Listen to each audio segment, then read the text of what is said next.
Hey YouTube, just want to go over my EDC or Everyday Carry Kit. I'm a student and I just wanted to show you how easy it is to create a primitive kit yourself that doesn't cost a lot of money. This whole kit is costing me under $100, excluding the bag. My mother actually bought me the bag, which I will do at a later review because it's still shipping. We're going to start over at the left here, in my personal opinion, which is the most important first aid kit. God forbid myself or one of my buddies gets hurt. Got this first aid kit. Not going to go over in extensive detail what's in the kit. We'll maybe highlight some of the most important parts. Inherited this kit for free. Electrolyte bags. I'm a personal trainer. These are not good for calories, but what they are terrific for is keeping you going. If you need something quick, if you're feeling fatigued, you've got that. I've got instant cold in here, gauze, more gauze, water purification tablets down there in the corner. Everything is in its own personal bag in there, and I can wrap it up, pull out what I need quickly if need be. More medical supplies. This is going to be a separate kit. It's not complete yet. It's got some gauze in there, actually a lot of gauze. Tampon, ha ha ha, I'll talk about why I got it in there after a little bit. Ibuprofen for fevers and pain.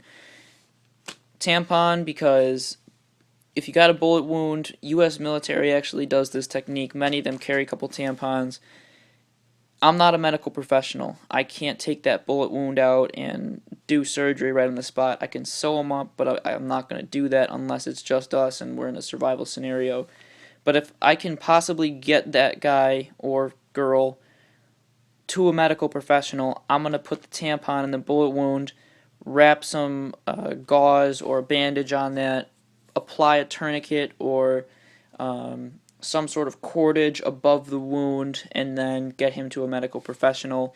Keep the bleeding down, maybe give him some ibuprofen or pain relievers just to get him through the pain.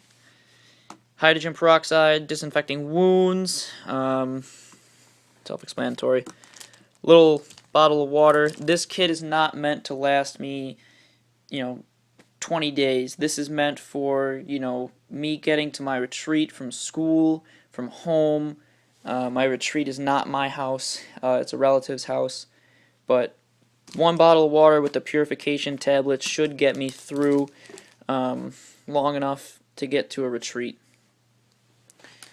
Separate little bag here. Watched a YouTube video of another EDC kit. It was actually a bug out bag, or BOB. You're going to hear me using a lot of acronyms. Keeping things in their own little container can reduce loud noise in your bag. Tried that technique out. Saved me a lot of stress because it was getting obnoxious. So this is just a skull candy bag. Come here. 22 LR, 50 rounds. I got a firearm at my retreat, and in case it's been ransacked, my firearm is still there. It's in a concealed spot anyway. I can use that ammunition there, 50 rounds, to maybe catch some game or hold me off for a couple days. This is my student ID. Don't really want to flash that right now. Good for picking locks. I've done that before. Also, if I'm injured, incapacitated for any reason, this is in the bag. If they were to search through, they could find out who I am, maybe get emergency contact there. I've also got my blood information on there. Shitty matches, kind of just primitive fire starters if all else fails, besides my flint, of course. Okay, sunglasses. Could always use a pair of sunglasses. Grandfather's little pocket knife. I use this for cleaning fish. Not ideal, but it holds some family value and I like it. I've used it to clean fish before. All left in there are some bobby pins, which you can use, obviously, in a lot of different scenarios.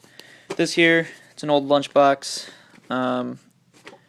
I just have it because it keeps all of my kind of creature comforts and food in one area.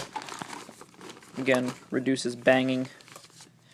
1 can of chicken noodle, or chicken with rice, doesn't have beans in it, so it's not a complete protein, but the rice is really good at keeping you held over, and it expands in your stomach. It's got about 250 calories in there, so about one small meal. It's really all I need because I can catch game. Ziploc bags, can always use Ziploc bags to, maybe if I found some herbs or strawberries on the trail, or even if I wanted just to hold water in there, if I wanted to. I mean, it's not ideal for holding water, but you can hold a lot of stuff in Ziploc bags. Can never have enough. Razor, self-explanatory. Got this lavender soap. Smell nice. This is like a 5-hour energy shot, again, just to keep me going. This is one of them expandable towels. I don't know if you've ever seen these before. It's you throw it in water, it expands. You got a towel. If I'm out for longer than a day, I've got this now. I can throw it in the water, open it up, it dries out quick. Dry it over my fire, and then I've got a towel to use if I really want it. Lighter, redundancy. Always could use a lighter. They fail, obviously, lighters, but they're really useful for starting a quick fire if the conditions are ideal. Eating utensils. They come apart just like so. Fork, knife, spoon. And it's all inside this lightweight bag. Under 1 pound, that whole bag itself. Trash bags, heavy-duty ones. I've made shelters with these, ponchos with these. I've used them for just the typical container for these. It's black, so it's not going to be easily seen. I can make dew collectors. You can get water from these, nice clean water. This is a custom blade. Made this for free. Found an old lawnmower and took one of the blades off. Smithed it myself. Ground it down. It's really sharp. I've cut down branches with these, tiny branches. It's my main personal defense weapon. It's going to slip right in the bag. Going to keep it concealed. When I get my paracord shipment in, I'm going to wrap this with paracord for a little bit better of a handle. Because right now it's a little uncomfortable when you hold it like this, but great for slashing. I'm not going to use it for cleaning game, but it is sharp. It does do its job, and it looks threatening as well. This here is my fishing kit. Just went fishing the other day. Took out the contents, but I like it. It's an old Icebreakers little container. I put some line in here, lures, sinkers, artificial bait. I don't like artificial bait. I love natural bait. It's my choice always, but if I can't find it, I'm in a survival scenario. I want something. This looks really pathetic. I will agree with you 100%. I hate it. It looks dorky. It does actually serve a decent purpose, though. I clip this on my bag, and if you check it out, when you depress the button here, really bright LED. And I don't know if you can really see, but it's hard because it's bright in here. It is actually, it's a decent light. Take my word for it. Can't tell you where I got it, but if I clip it on my bag, it kind of adds a little bit of a character to my bag, and it's, I don't know, it's useful though. Sewing kit, I can hand sew. I haven't used this kit, I prefer not to yet. My grandmother taught me if I gotta do a patch job, heaven forbid, I gotta sew somebody up. I've practiced on sewing game up before, squirrel after I gut them, just sewing them back up to see if I can do it. I can, and in an emergency scenario, I'd rather hopefully patch my buddy up if I can hold them together. But I would never sew anybody back up if I can get them to a medical professional first. Multi-tool, self-explanatory. Always need a multi-tool. Not gonna do. I can, if you want, leave me a comment. I'll do a full review on this multi-tool and the purposes that it can serve in a survival scenario and in everyday scenarios as well. Love this piece of equipment. This, I believe, former military piece of equipment. Not sure.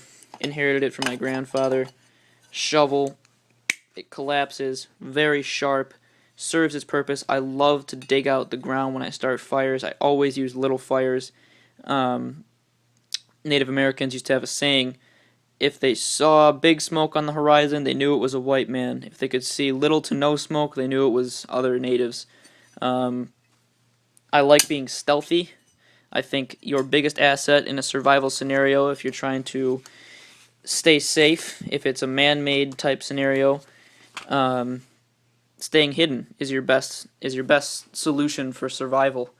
If it's a natural disaster, then you wanna be seen. This here is a CD, not for personal reasons, but I keep it in the kit because it's a good reflector. If you want to be seen now, you can reflect off natural light and hopefully someone will spot you. Underwear, one clean pair, one pair of long socks. If it's cold, I can hike those up. If it's warm, I can leave them down. Tank top if I want to keep cool. One standard gray t-shirt if I just want to throw on a t-shirt. Cargo shorts, these are really durable. Can hike the socks up if I really need them to keep warm. Washcloth, I'm not going to go into detail for what washcloths serve, they're just obviously standard. This is my winter kit, my winter warmth kit I call it, but also if I want to keep hidden in an urban scenario. Obviously have a nice hat here, wool, very warm. This here is my snowboarding mask. I've got this, can't tell you where I got it from, but it wasn't very expensive. Keeps the heat in, keeps the wind off you, it's nice. Just a standard bandana, keep the wind off. Used it before, not great at repelling cold, but let me tell you, if you want to layer up and keep warm, get as much loose layers on as you can. Standard Aeropostale t-shirt, I turned it inside out because I don't like all the white it has on it, but just something else to layer on. Under Armour to keep warm. Head back.